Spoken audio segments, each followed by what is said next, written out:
Mutheo wa gũkũngũĩra atumia ũrĩa ũyũkagio tarĩki 8 mweri wa gatatũ o mwaka ũhumbĩtwo riri nĩ maabitha borithi atumia na arũme njera-inĩ ya Nairobi West, kũrĩa mathako ma kũmarehe hamwe matabanĩtio. Na kũringana na mũnini wa OCS wa Nairobi West, bata wa mũthenya ũyũ kũrĩo nĩ gũthomithia maabitha ya ũhoro wĩgiĩ kũmenyerera ũgima wao wa meciria na ũhũthĩri mwega wa mbeca. You know, at times each and every person has an issue in his mind or wellness, well-behavior.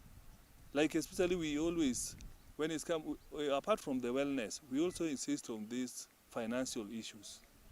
It helps us in that it's not only helping the ladies, but even the men. Stella Musyoka ũrĩa nĩ abitha wa borithi augĩte mathako maya nĩ matabanagio mahinda kwa mahinda, kuona nĩ njĩra ĩmwe ya gũtigĩrĩra ũgima mwega wao wa meciria nĩ mũbacĩrĩre, wĩra na family ciao ikagĩra makĩria. Tunashukuru sana for our bosses kwa sababu this is also an extra curriculum kwetu kama officers. It is an opportunity that is very rare, but we appreciate whatever they are giving us. Tunashukuru sana kwa sababu kwetu personally inatusaidia na pia kwa familia zetu napata we have peace and we love each other. Ngĩribotera Inooro TV, njĩtagwo Waithĩra wa Ndwati.